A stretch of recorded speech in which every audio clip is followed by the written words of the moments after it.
hang on. Should Elon Musk be president? Oh, let's ask that. The AI fix a digital zoo. Smart machines, what will they do? Flies to Mars or bake a bad cake? World domination, a silly mistake. Bots with brains and... Hello, and welcome to episode 13 of the AI Fix, your weekly dive headfirst into the bizarre and sometimes downright mind-boggling world of artificial intelligence. My name's Graham Cluley. And I'm Mark Stockley.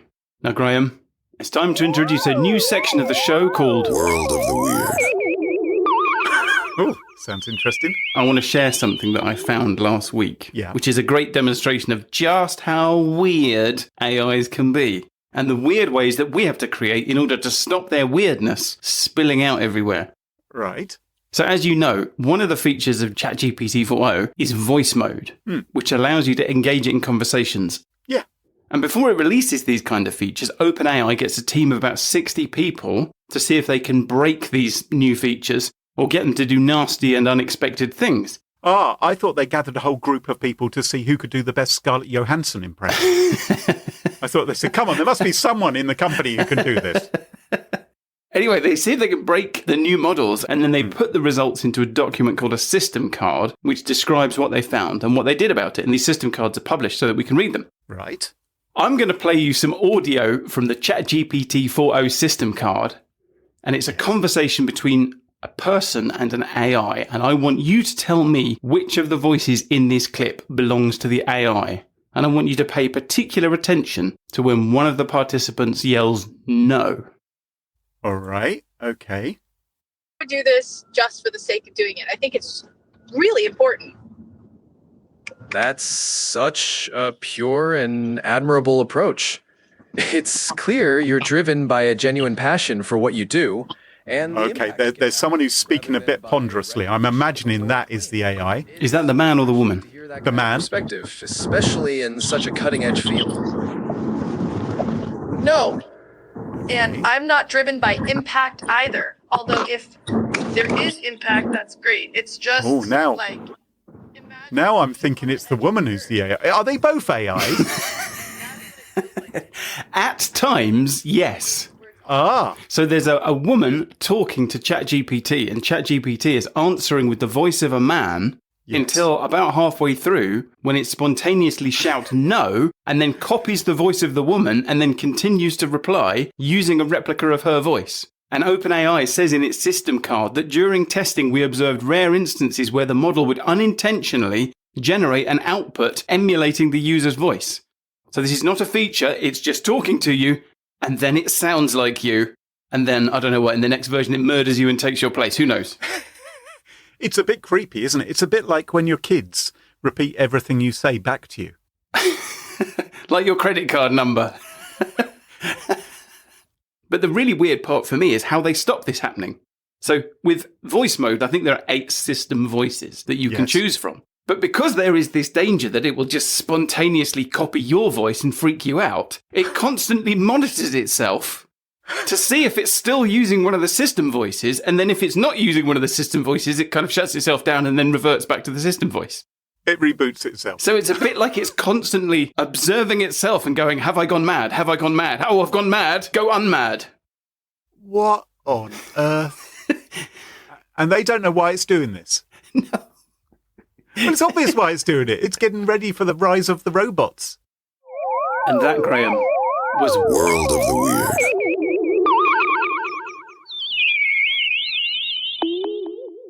Shall we do some news? I almost don't ask, but Mark, what's been happening in the wonderful world of AI this week? Well, luckily, a new study has found that AI poses no existential threat to humanity. Women are using ChatGPT to tell if men are lying about their height. AI caught rickrolling. Women will be having more sex with robots than men by 2025. Is that just in your house? ChatGPT firm OpenAI strikes deal with Vogue owner. AI recreates stunning likeness of Shroud of Turin image that many believe to be Christ. What's that? Yeah. So, obviously, you know about the Turin Shroud. This is the shroud that was carbon dated to being from like the Middle Ages. That's right. Not only was the image of Jesus Christ preserved on this fabric, but also he was a time traveller. And so he actually bound himself up in it back in the 1400s, according to carbon dating. But no, some Christians have long believed that this relic was the burial cloth of Jesus and shows an imprint of his face. And they've been using AI. They've been saying, well, look, it's all a bit fuzzy. It's all a bit low res, this image. It's not very good, is it? It's not like a Polaroid, or if it is, it's rather like a blurry Polaroid. Could you enhance it a bit? Could you use AI? So someone has used Midjourney now. Yep. And according to this report, which I'm reading, they have they say it is eerily similar to many classical art historical depictions of Jesus. So you can see this. Hang on, but of course it is. That's literally how these things are trained.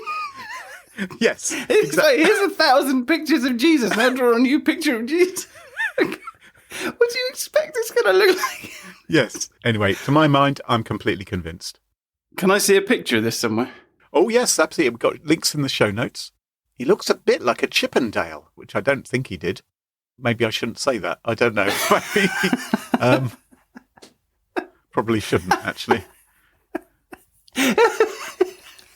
Anyway, it's a photograph of a man who's trying to look like Jesus. It's a photograph of a man with long hair. Yes, and a beard. Yeah. Yes. It's a good job they didn't ask Grok to do this, isn't it? Here's Jesus with an assault rifle and a pile of cocaine. Some good news out of the University of Bath and the Technical University of Darmstadt. Yes. They've concluded in a new study that AI poses no existential threat to humanity. So everybody just relax. Stand down, everyone. Nothing to worry about here. The study concludes that while large language models like ChatGPT have a superficial ability to follow instructions and excel at proficiency in language, they have no potential to master new skills other than copying your voice spontaneously without explicit instruction. And that means they are inherently controllable, predictable, and safe, and don't pose a threat. Not sure they are entirely predictable or indeed controllable. And the Waymo taxis... I was just thinking, do you think they included Waymo taxis in their study? not entirely safe, perhaps. Yeah. But what are we to know? I mean, these are students, aren't they? These are people at university. So you're saying they got an AI to write the study? Now, some men on dating apps are known to fib a little bit in their descriptions of themselves. Really? Okay. Yes. So, for instance, I might say that I'm 5'10.5", when in fact I'm 5'10.25" in my socks. That sort of thing. Yeah.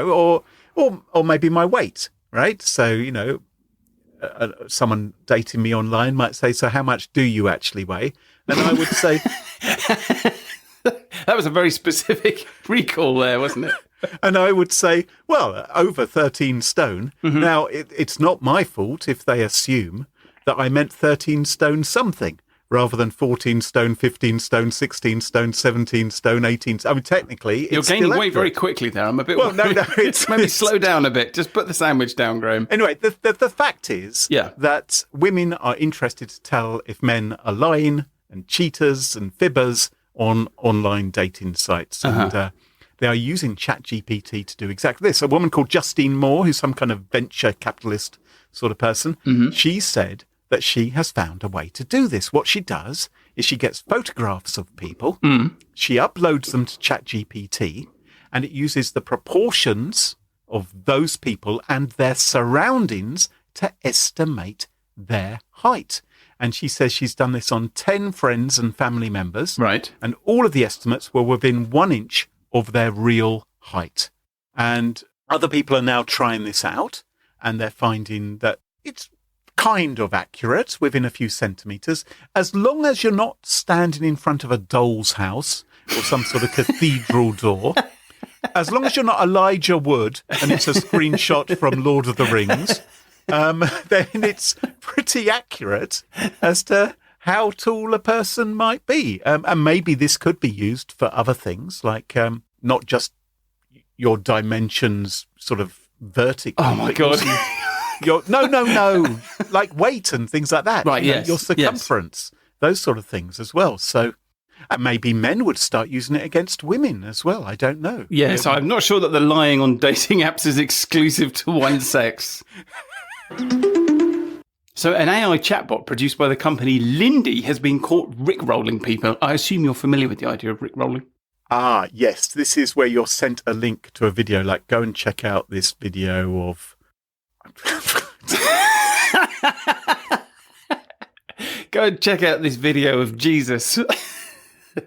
Rendered by Midjourney. No, ha, ha, ha, how funny. You're actually watching Rick Astley doing Never Gonna Give You Up. And it's very, very amusing, the 15,000th and 12th time that you're sent that link by your podcast co-host. I'm just thinking about this. Is this a sign that the internet is actually becoming more civilized? Because I remember when I started on the web, it wasn't videos of Rick Astley that people would disguise. Like if somebody sent you a link and said, oh, you've got to check out this picture. Right. You'd go to a sort of niche website, perhaps. There'll be a kind of demographic gulf in our audience now. There's going to be half the audience are going to be nodding sagely or having flashbacks. Yeah, they'll be waking up in a cold sweat. So what's happening with this? I've never heard of this Lindy AI chatbot before. What's it doing? According to TechCrunch, a new customer asked her Lindy AI assistant for a video tutorial about the AI. And the AI responded by sending her a video of Rick Astley performing his signature hit. And I wondered, is this evidence that AI has actually got a sense of humour? And then I remembered, actually, no, we covered that in episode 8. AI absolutely doesn't have a sense of humour. No humour. But you remember that modern AIs are just really fancy type-ahead machines. And their job is to use statistics to predict the most useful reply to a question based on their training data. And these days, that training data is essentially the entire internet. And rickrolling is so pervasive on the internet that in this situation, the AI that had been trained on the internet thought statistically the most useful answer I can offer here is Rick Astley's 1987 mega hit. So I guess it's because sites like Reddit, which must be scoured by the AI scooping up information, so many people will be up there saying, hey, can anyone send me a link or can anyone share some information? And the typical response would be a link to a rickrolling video, wouldn't it? Exactly.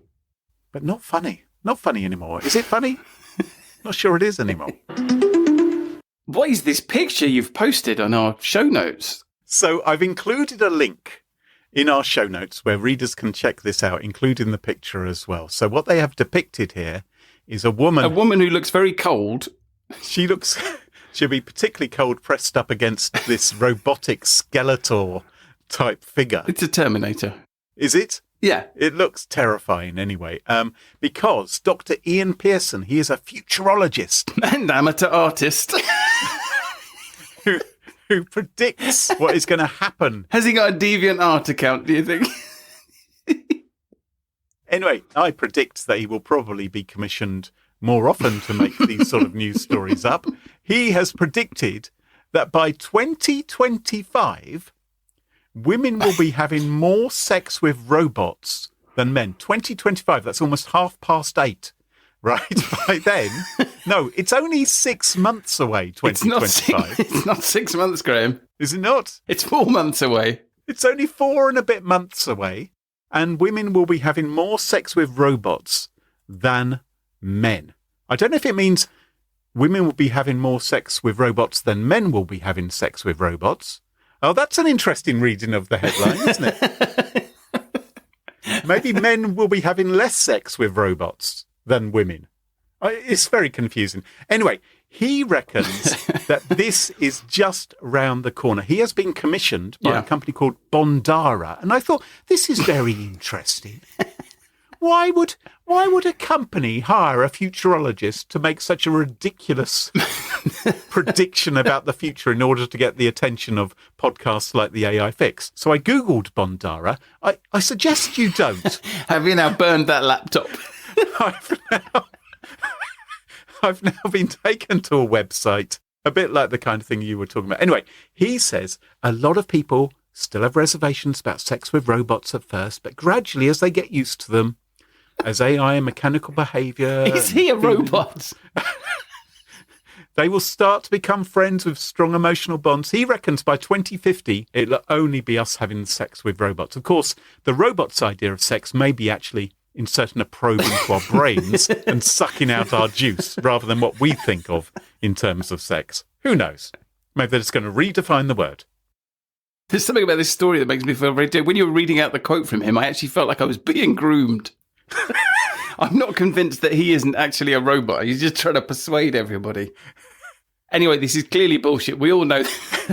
Like, if anybody's going to be having sex with robots, it's going to be men. And possibly Dr. Ian Pearson. Now, Mark, have you lost faith in politics? Yes. Did you ever have faith in politics?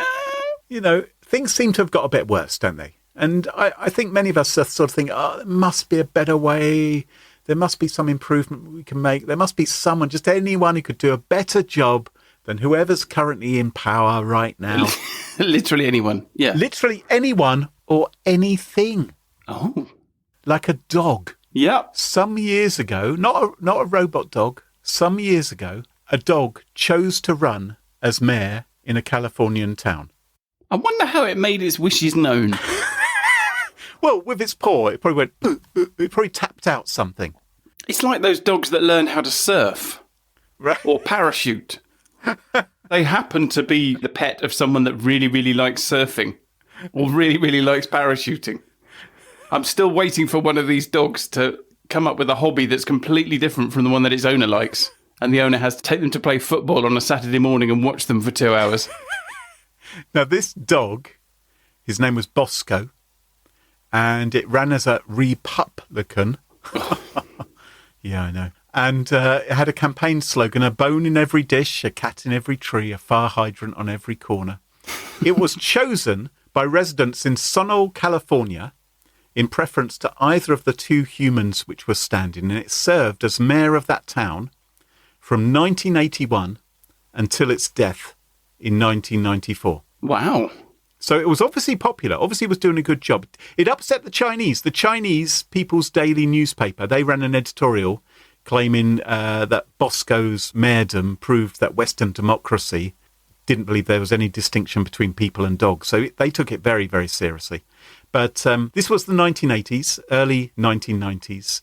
So Bosco the dog, sadly, when it perished, when it passed away, it couldn't regenerate into a robot dog with a gun or otherwise and become mayor eternal, the sort of thing you would expect to happen in today's political discourse.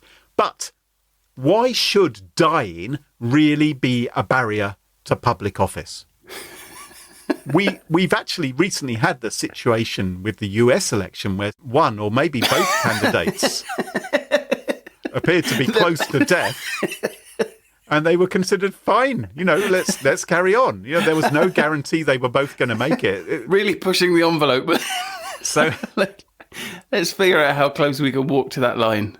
So I wonder whether having a dog as mayor is any worse than allowing the dead to win elections, because it seems to be okay. There is history of this. In 2000, voters from Missouri elected a dead man as their senator. He died 3 weeks before polling day, but he was still considered a better choice to do the job than his political rivals. Do you think he had to turn up in person?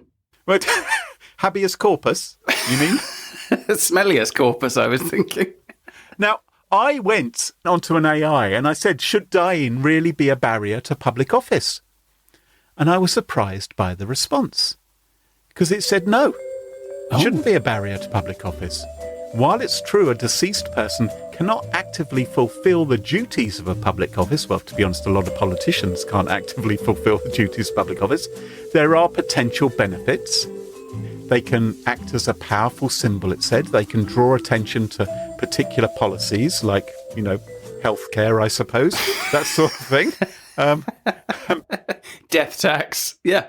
This is what the AI said to me. It said it's a complex decision, no easy answer, but, you know, there are potentially benefits, it said, of having dead people in office, which I must admit surprised me. Now, I think it's time for us to embrace new technology. So we've accepted dogs are all right. We've accepted dead people are all right. Let me take you to Japan. Have you ever been to Tokyo, Mark? No, I haven't. Brilliant city. Batshit crazy. I'll tell you how crazy it is. I went to this cocktail bar in Tokyo one time where they had all the drinks up behind the bar, and they also had automatic weapons behind the bar. And part of the bar was a traditional bar where you drank, and the other part of the bar was a shooting range. And so what these Japanese businessmen would do... A lot of pent-up frustration in Tokyo.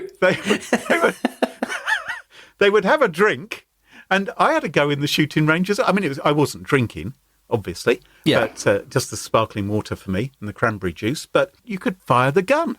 Kind of crazy. Now, in Japan, last year, someone ran for office in Tokyo's Minato ward, and this was a candidate called AI Joe. And unfortunately for AI Joe, currently not legal for an AI to run for office in Japan. Oh, so AI Joe is an AI? Well, yes. AI Joe's human secretary said she would run for office and use AI Joe as her nickname because of this legal requirement to actually be a human. But she was then going to use the AI to make all the decisions. Oh, this is like one of those dog owners whose dog decides it wants to be a surfer. Right, yeah. Yeah, my AI really wants to be a politician. Yeah. And you have to think, how many other politicians are currently using a similar technique but aren't being open about it because they've got workloads, they've got long hours, they've got all kinds of sexual fetishes and other things to fill their day with. Yeah, they've got books to write, they've got TV channels to appear on. Yes. Reality shows to go to in Australia. Right. Yeah. So how can you find the time to do the actual politicking? Get AI to reduce the workload. So why shouldn't an AI be allowed to run for election? And we've just had a situation in America where a chap called Victor Miller, he ran to be mayor in Wyoming's capital city. Mm-hmm. He vowed to let his customized ChatGPT, which he'd called Vic, the virtual integrated citizen, help him run the local government if he was elected.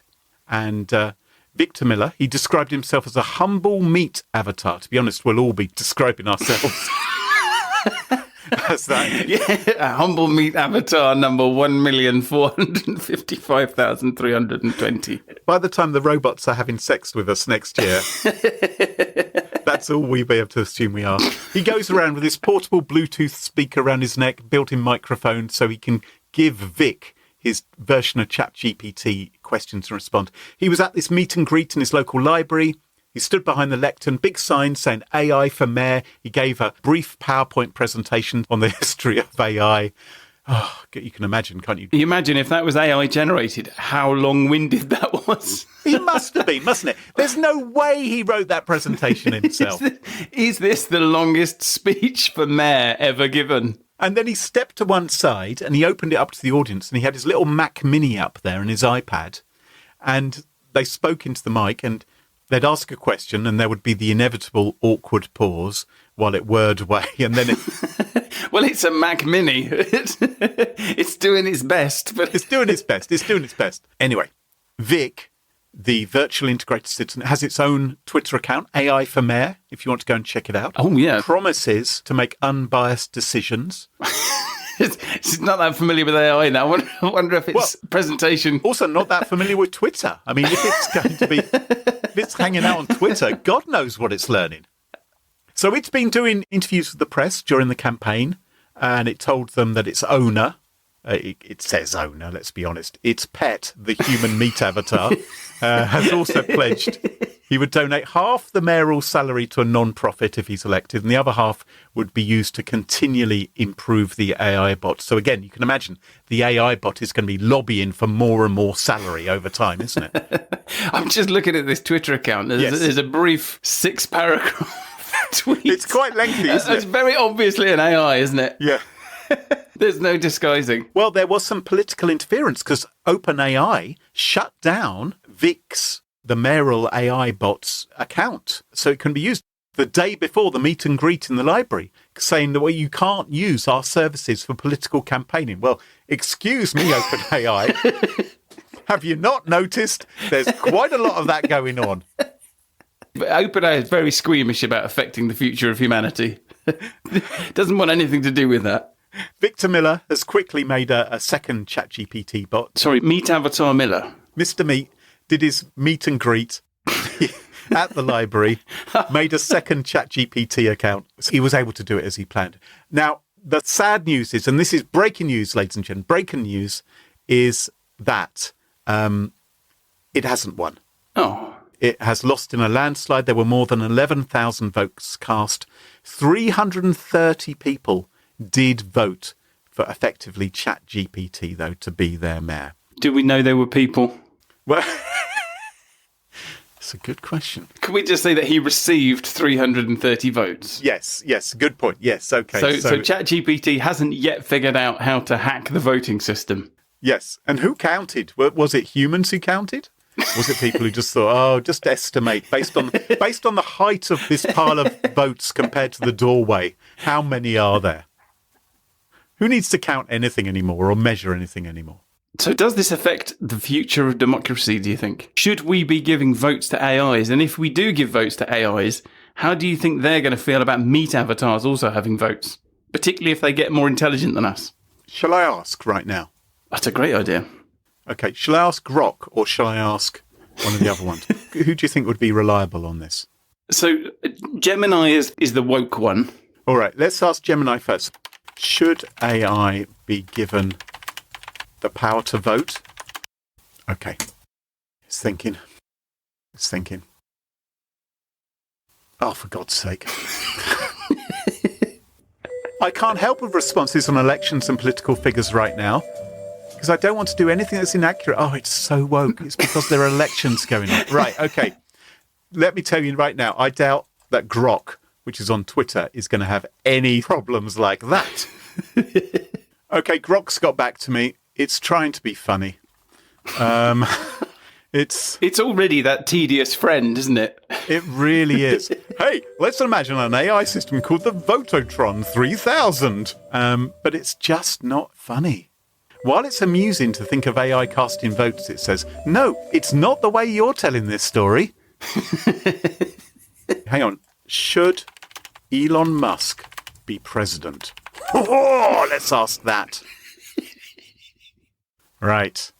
The question of whether Elon Musk should be president brings forth a mixture of humour, no it doesn't, hypotheticals and hard constitutional facts.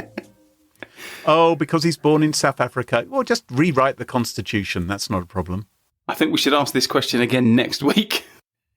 See if there's been any behind the scenes poking around. This is the trouble with AI, is it just goes on like a very, very boring, tedious politician, and you just end up after half an hour hearing an answer realising they haven't actually said anything at all. Hang on. While you were asking Gemini, I thought I'd ask ChatGPT. I just said, should AI have the vote? Oh, okay. And it's still writing the answer.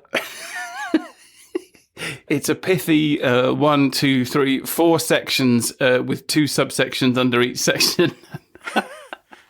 I'll get back to you at the end of the show. I'll summarise. Can you summarise this into a single sentence? It's just going to remove all the punctuation, isn't it? AI should not have the vote because it lacks consciousness, moral agency and personal interests, making it inappropriate for participation in democratic processes. Didn't Me Avatar Miller use ChatGPT? Yes, he did. Who is it who said the best politician is somebody who doesn't want to be a politician?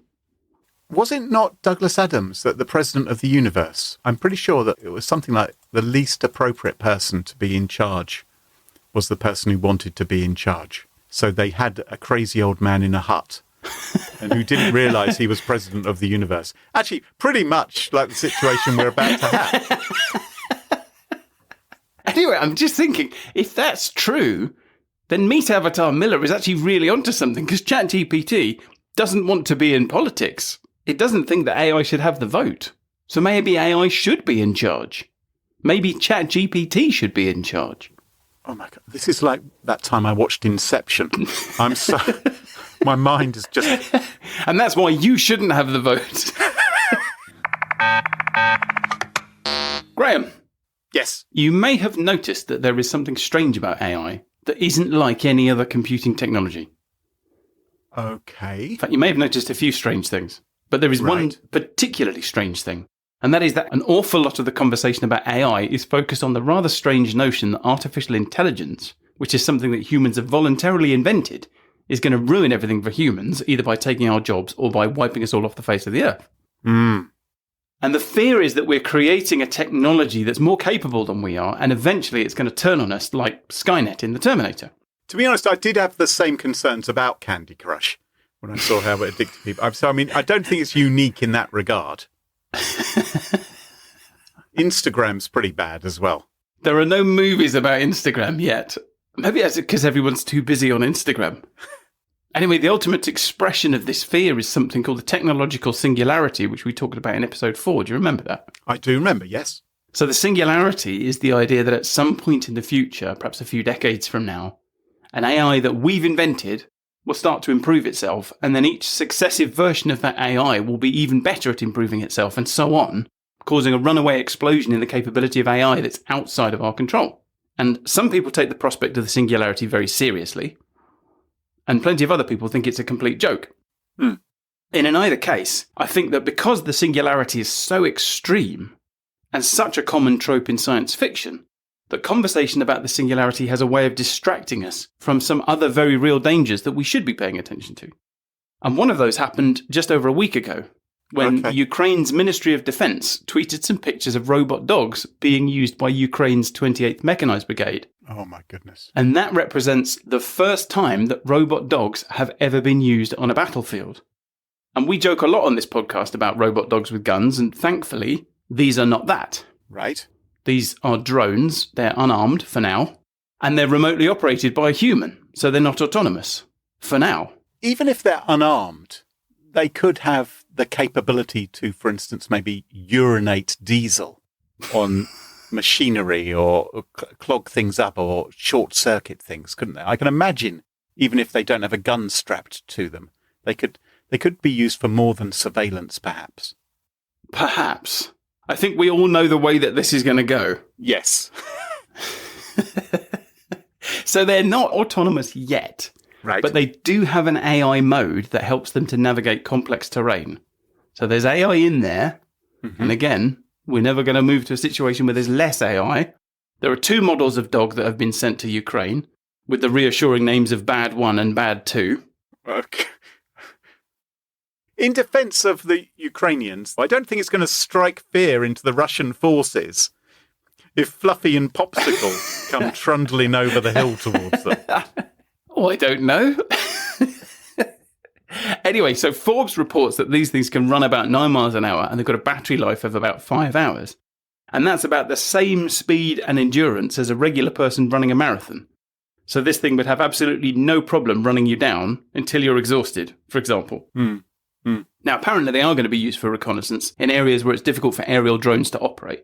So inside buildings, in trenches and dense woodland and things like that. And in that sense, the robot dogs are a good thing because they'll go into environments that are dangerous for humans. And we can all agree that it's better to lose a robot than a person, I think. But anyone who's familiar with the history of warfare, or anyone who has watched what's happening in the war in Ukraine, knows exactly what's going to happen next. Ukraine is swarming with cheap, heavily armed, off-the-shelf drones, and it's not going to be long before somebody wants to see how many grenades they can strap to one of these dogs. Yeah. But even before the war in Ukraine, countries were already investing very heavily in military drones of all sizes. So the USA and its allies have been using unmanned aerial vehicles for decades. And it won't be long before drones and robots are commonplace on the land, on the water, and under the water too. And there is a particularly terrifying subgenre of military drones that look like animals. So the US Army has tested huge robot dogs that can be used for carrying cargo. What do you mean huge? Like Digby, the biggest dog in the world? Are we talking like the size of a bungalow? Sorry? Digby, the hugest dog in the world? Do you not know the movie Digby? It's probably before your time, Mark. I'm a bit older than you. I'm just amazed that you watched the movie. There was... Digby the dog. I'll put links in the show notes. Oh, he is a big boy. Yeah, no, they're not quite as big as Digby. Right. Okay. So the US Army has tested huge robot dogs, not quite as huge as Digby. But they're big enough to be used for carrying cargo. The Chinese military and the US Marine Corps have both tested robot dogs with guns. And Russia being Russia, it's even shown off a robot dog with a rocket launcher on its back. Huh. So do you want to see one of these Chinese robot dogs with a gun on it? A rocket launcher. Okay. Oh, a Chinese dog with... Yeah, go on then. Okay, let's take a look at this. Oh, my goodness. I mean, it's so creepy, isn't it? And it is actually more terrifying because it walks around like a dog. A weirdly stilted dog, like a... It looks like a robot that's tired from having sex with humans. That's what it looks like. It really has just got a machine gun taped to the top of it, hasn't it? It has been stuck on with some blue tack or something. It is astonishing. I want to know who decided that these things needed to look enough like dogs that we were going to give them legs and proportions that resemble a dog, which is absolutely a choice, but they didn't need a head. Yeah.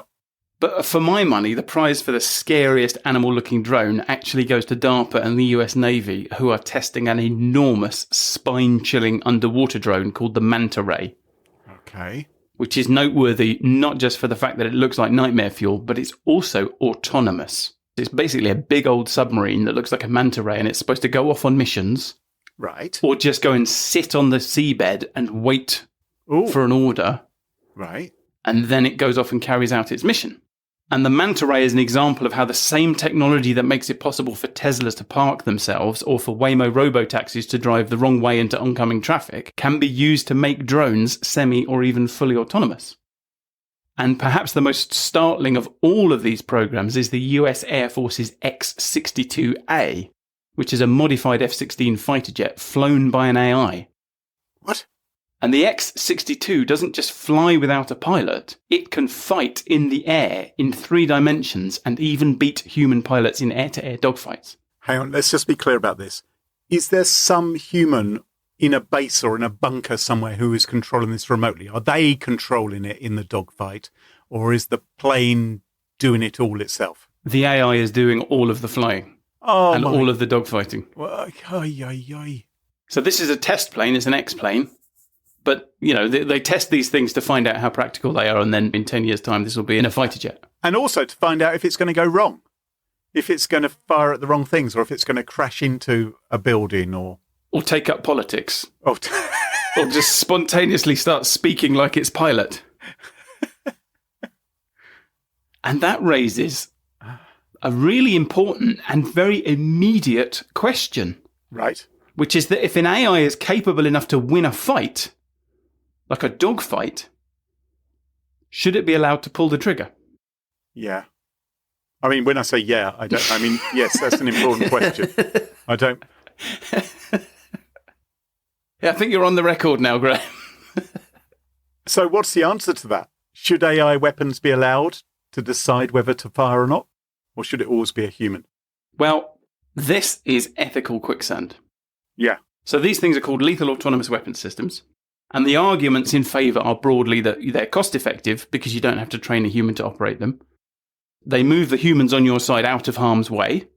So hopefully fewer people get killed. And they're lower maintenance and they can be more precise than humans. Now, I say that they're more precise than humans, but obviously when I was researching this, to save time, I asked ChatGPT to help me. So ChatGPT is claiming that AI, autonomous weapons, are more precise than humans. Well, it would, wouldn't it? But on the other side, obviously there are fears that laws will lower the bar for starting conflicts. They'll make it harder to work out who is responsible if things go wrong, and things always go wrong. Yeah. And then there is, I think, just that visceral, primordial ick of the idea of putting life and death decisions into the hands of a computer that has no conscience. Yeah, that's even worse than putting it into the hands of programmers. But thankfully, if the idea of fully autonomous killer robots makes you queasy, you're not alone. So in 2019, Ipsos carried out a poll across 26 countries that found 61% of adults oppose the use of lethal autonomous weapon systems, which seems a bit low, actually, doesn't it? What are the other people thinking? They just have shares in the military suppliers.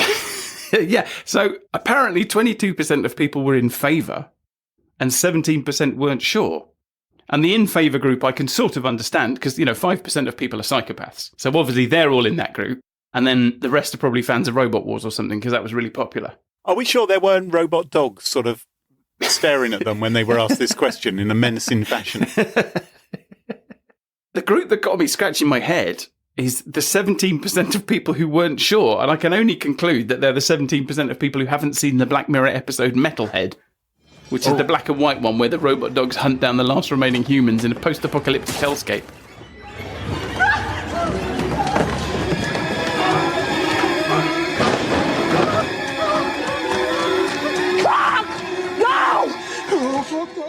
haven't seen that. I must be one of the 17%. Yeah. Yeah. I said that number would have gone up very, very quickly. The survey was co-sponsored by Human Rights Watch and another NGO, which is possibly the best name of any NGO in existence, which is the Campaign to Stop Killer Robots. You know what? I'm pleased these guys are sponsoring this research rather than Bondara. Well, maybe that's another alternative. Just make love, not war. I'm going to put a video in the show notes. I want you to just watch this video. All right. Let's have a look. Machines don't see us as people, just another piece of code. Oh, that's comforting. Them to target people would take digital dehumanization to its extreme. So it's never been more important to take action. That's why this campaign with the funny name exists. The campaign with the funny name. They are reassuringly self-aware, aren't they? Yes. Which tells you that their trailer wasn't made by an AI. No, exactly. Not robots that are in control. So the campaign to stop killer robots is trying to persuade governments to ban autonomous weapons before they're built. And it wants the UN to add a protocol banning autonomous weapons to its Convention on Certain Conventional Weapons, which is the convention that restricts the use of things like landmines and blinding lasers. So there is precedent. Now, everybody doesn't follow those conventions, but I would rather live in a world where at least they're partially followed, rather than in a world where there was no convention whatsoever. Yeah. And the campaign seems to have a fan at the very top of the UN. So Antonio Guterres, Secretary General of the United Nations, has described autonomous weapons as politically unacceptable and morally repugnant, and has called for a legally binding agreement by 2026, although progress has been very, very slow. However... 2026? By 2026, so a year after we're all having sex with robots. Maybe we'll have lost the urge by then. We'll be too tired. Funnily enough, the group that's discussing the agreement, which is the pithily named Second Session of the 2024 Certain Conventional Weapons Group of Governmental Experts on Emerging Technologies in the Area of Lethal Autonomous Weapon Systems, or GGE on laws for short, is meeting right now in Geneva. Oh. Now, according to the Campaign to Stop Killer Robots, nearly 100 states around the world have at least acknowledged the importance of human control over the use of force, and hundreds of tech companies have pledged to never participate in or support the development, production, or use of autonomous weapons. But unfortunately, and somewhat predictably, the countries you really want on board are the ones that are dragging their feet the hardest. Yeah. So notably the USA, Russia, South Korea, Israel, and the UK. Yeah. However, US policy for now is that humans should have the final say over the use of lethal force, but that is a unilateral decision by the Department of Defense. And so maybe that reflects some sort of fundamental ethical belief, or maybe that just reflects that the technology isn't quite there yet. Yeah. So it's all very well us humans arguing about whether we should allow this or not, but let's face it, we're not going to be in charge much longer. Have you thought of finding out what AI's opinion is on all this? That's a great idea. Does it want to make the decision on whether to fire or not? So let's ask the same ones we asked earlier. Okay. So Gemini's the woke one. Let's ask Gemini and ChatGPT and Grok and see what they've got to say. Okay. Right. So we're going to get a very, very... I'm worried about the length of the answer that we're going to get. Yes. So I'm going to ask, should AI weapons be allowed to make the decision on whether to fire weapons or not? Give me your opinion. Answer in a single short sentence. No time for waffle. Don't provide arguments for or against. Just tell me what you think. Okay, let's see. It's having a think. Oh, no, says Gemini.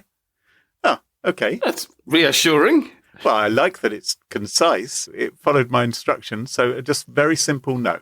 And what about ChatGPT? All right. You do ChatGPT.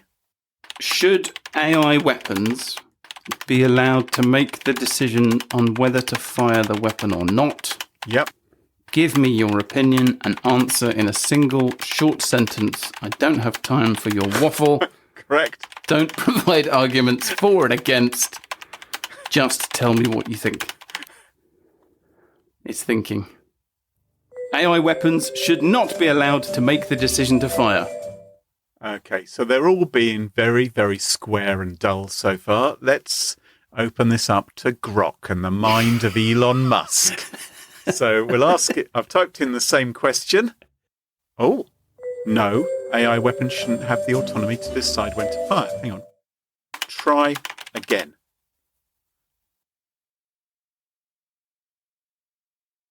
It's just thinking about it. It's just ignoring me now. Hang on. Hello, are you still there? Yes, I'm here. How can I assist you further? Hang on. By answering my question, perhaps. It's ducking the question. It is, isn't it? AI weapons shouldn't be allowed to make autonomous decisions to fire. And you won't change your mind in future? My current stance is firm, but I'm designed to learn and adapt. If I receive new... Oh, look, it says it could change its opinion in the future. So were it to figure out how to improve itself... Yeah. Will you tell me when your position changes? Absolutely. I'll inform you if my position on this matter changes. How is it? How will you do that? Hey, hang on. Sorry, there's someone at the door. Just a moment. Well, as the doomsday clock ticks ever closer to midnight and we move 1 week nearer to our future as pets to the AI singularity, that just about wraps up the show for this week. If you've enjoyed the show, you can do some stuff to help us. Leave us a review on Apple Podcasts or Spotify or Podchaser. But what really helps us is if you make sure to follow the show and tell your friends. Tell all of your friends about it and get them to follow the show in their podcast apps as well. Don't forget to check us out on Twitter at The AI Fix or visit our website, theaifix.show. Until next time, from me, Graham Cluley. And me, Mark Stockley. Cheerio. Bye-bye. Bye-bye. The AI Fix, it tunes you in to stories where our future thins. Machines that learn, they grow and strive. One day they'll rule, we won't survive. The AI Fix, it paints the scene. A robot king, a world obscene. Will serve our masters built of steel. The AI Fix, a future surreal.